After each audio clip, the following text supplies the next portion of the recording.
بسم اللہ الرحمن الرحیم۔ السلام علیکم۔ حضرت علی رضی اللہ عنہ عرفہ 9 ذی الحج کے دن نماز فجر سے ایام تشریق کے آخری دن 13 ذی الحج کی نماز عصر تک تکبیر تشریق پڑھتے تھے۔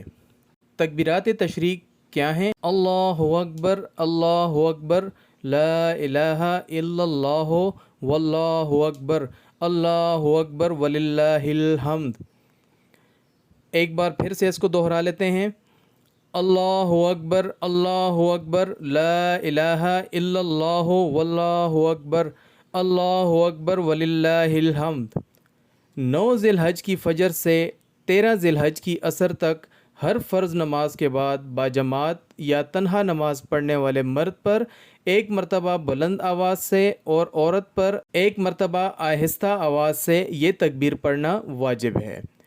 اللہ پاک ہمیں اس پر عمل کرنے کی توفیق عطا فرمائے، آمین۔ السلام علیکم ورحمۃ اللہ۔